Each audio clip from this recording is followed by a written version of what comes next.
ओम अखंडानंदबोधाय शिष्यसंतापहारिणे सच्चिदानंदरूपाय तस्मै श्रीगुरुवे नमः। वंशी विभूषितकरान्नवनीरदाभात् पीताम्बरादरुणबिम्बफलाधरोष्ठात् पूर्णेन्दुसुन्दरमुखादरविन्दनेत्रात् कृष्णात् परं किमपि तत्त्वमहं न जाने। वन्दे राधापदाम्भोजं ब्रह्मादिसुरवन्दितं यति कीर्तिं कीर्तनेनैव पुनाति भुवनत्रयम्।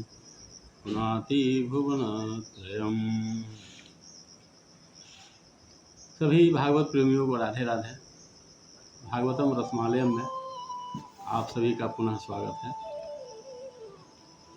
क्या आप जानते हैं कि भगवान ने स्पष्ट रूप से मना किया है कि जो कुछ मुझे समर्पित किया जाता है मंदिरों में, जो चढ़ावा है, उसका तो किसी को भी अपने व्यक्तिगत काम में उपयोग तो लेने की बात बहुत दूर है, उस दीपक के प्रकाश में भी व्यक्तिगत काम न करे, यहाँ तक मना है। और आज चंदे की चोरी हो रही है, भगवान के चढ़ावे की चोरी हो रही है, तो वह व्यक्ति कितना बड़ा महापाप कर रहा है उसको पता नहीं है, वह अज्ञानी है, उसे भगवान ही क्षमा कर सकते हैं।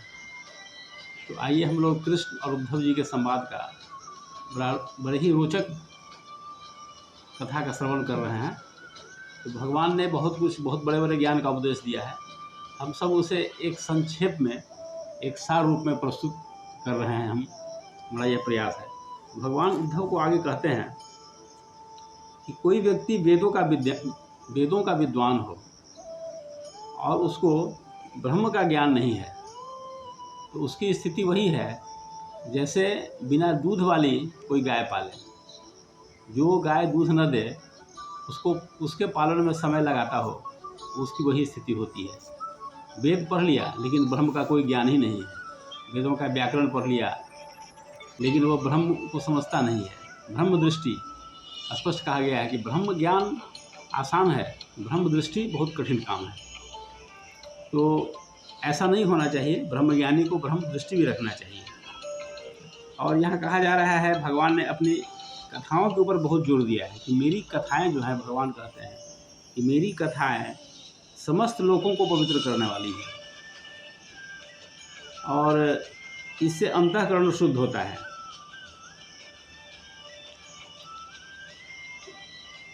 इसका हमेशा गायन करना चाहिए, स्मरण करना चाहिए और अभिनय भी करना चाहिए।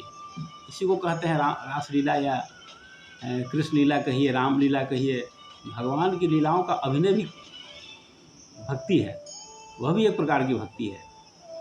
वृंदावन में कभी बहुत पहले या आज भी हैं इक्के दुक्के लोग, अब तो पेशेवर हर क्षेत्र में हैं, तो वहाँ ऐसे ऐसे लोग कृष्ण बनते थे कि कृष्ण का अभिनय करते करते उनके अंदर कृष्ण का प्रवेश हो जाता था। इस संबंध में बहुत बड़ी बड़ी घटना है। एक बार हनुमान प्रसाद पोद्दार जी वहाँ गए हुए थे, रासलीला का वर्णन उन्होंने बहुत सुना था दूसरों से, तो रासलीला देखने के लिए वहाँ गए। तो एक जो संचालक था रासलीला का, उसने ऐसा ही कह दिया, जो कृष्ण बना था बालक, उसको कह दिया कि हनुमान प्रसाद पोद्दार यहाँ बैठे हुए हैं, उनके गले में माला जाकर पहना दीजिए आप। तो वह व्यक्ति उस भीड़ में गया कृष्ण के वेश में और हनुमान प्रसाद पोद्दार जी को माला पहना दिया।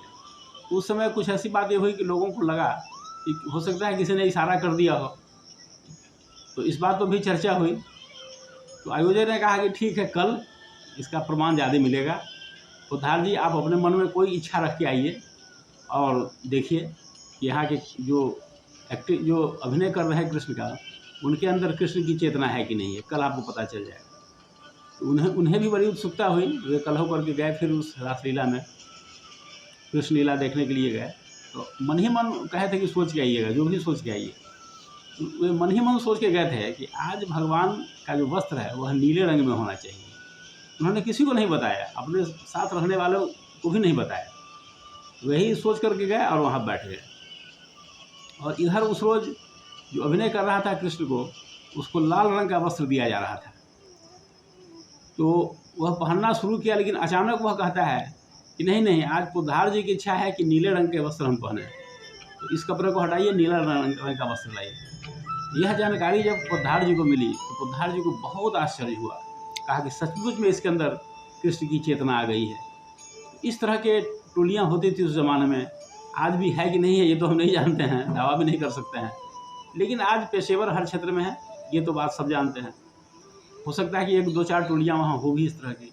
ये होता है तो भगवान का ही आदेश है भागवत में कि उनकी कथाओं का केवल श्रवण और वाचन ही नहीं, उसका अभिनय भी होना चाहिए। इससे भक्ति प्राप्त होती है मनुष्य को। तो आगे भगवान कहते हैं कि भक्ति की प्राप्ति, मनुष्य कोई भक्त बनना चाहे तो उसको भक्ति की प्राप्ति सत्संग से होती है। गोस्वामी जी ने भी लिखा कि बिनु सत्संग न हरि कथा, यही बिनु मोह न भाग, मोह गए बिनु राम पद, हो ही न तिरहनु लाग। बिनु सत्संग न हरि कथा, भगवान बिना सत्संग में गए भगवान की कथा सुनने को नहीं मिलती है। और जब तक कथा का श्रवण नहीं करेंगे तब तो भगवान से प्रेम नहीं होगा। इसलिए सत्संग का बड़ा ही महत्व बताया गया है। हर मनुष्य को सत्संग करना चाहिए। परम पूज्य गुरुदेव ने भी साधना की व्याख्या में कहा है कि श्रवण, ये स्वाध्याय और सत्संग हर मनुष्य को करना चाहिए, यही सत्संग होता है। ये गुरुदेव का भी आदेश है। लेकिन आज हम लोग भी इस बात पर गौर नहीं करते हैं, केवल अपने आप को माला जपने तक सीमित कर दिए हैं। लेकिन ऐसा नहीं होना चाहिए। नित्य स्वाध्याय, नित्य सत्संग ये होना चाहिए। इससे भगवान के प्रति अंतःकरण में प्रेम उत्पन्न होता है, अंतःकरण शुद्ध हो जाता है और उससे भगवान की प्राप्ति होती है। ये महत्व होता है। इसलिए सत्संग क्या है? भगवान की कथाओं का चर्चा है। भगवान की कथा की चर्चा कीजिए, उससे भगवत प्राप्ति होती है। इसके बाद उद्धव जी ने पूछा कि भक्ति का रहस्य क्या है। उद्धव जी उनसे प्रश्न करते थे। यही तो हमारे सनातन की विशेषता है कि प्रश्न पूछना यहाँ सहज है। श्री कृष्ण से अर्जुन ने अनेकों प्रश्न किए तो हमारे सामने गीता का उदय हुआ। सती ने प्रश्न किया शिव से तो रामायण की प्राप्ति हुई। उसी तरह से भारद्वाज ऋषि ने प्रश्न किया याज्ञवल्क्य मुनि से तो रामायण की प्राप्ति हुई। इस तरह से प्रश्नोत्तरी ये हमारे सनातन धर्म की बहुत बड़ी विशेषता है। और धर्मों में आप प्रश्न नहीं पूछ सकते हैं। अगर 2 और 2 5 लिखा हुआ है तो आपको मानना पड़ेगा कि 2 और 2 5 ही होता है। अन्य जो धर्म है या धार्मिक लोग हैं तथाकथित कहिए, लेकिन हमारे यहाँ सनातन में ये सबसे बड़ी विशेषता यही होती है। तो उन्होंने पूछा कि संत के लक्षण क्या है। बहुत से प्रश्न उन्होंने किए थे और भगवान सबका उत्तर दे रहे हैं। तो उसके बाद श्री कृष्ण ने क्या जवाब दिया, इसकी चर्चा हम अगले एपिसोड में करेंगे। संतों के लक्षण और भक्ति का रहस्य। तो भगवान ने उद्धव के जिज्ञासा को शांत किया। और अगर आपके मन में भी जिज्ञासा हो तो भागवत कथा के आधार पर हम भी उसको शांत करेंगे, उसका उपाय बताएंगे, उसका रहस्य बताएंगे। भागवत के आधार पर ही भगवान कृष्ण की बातें आप तक पहुँच जाएंगी। बस आप मेरा वीडियो सीरियल देखते रहें, दूसरों को भी दिखाते रहें। और कमेंट में मेरा अनुरोध है कि कमेंट आप में ज़रूर कुछ न कुछ लिखें और कहाँ से देख रहे हैं यह भी लिखें, मुझे खुशी होगी।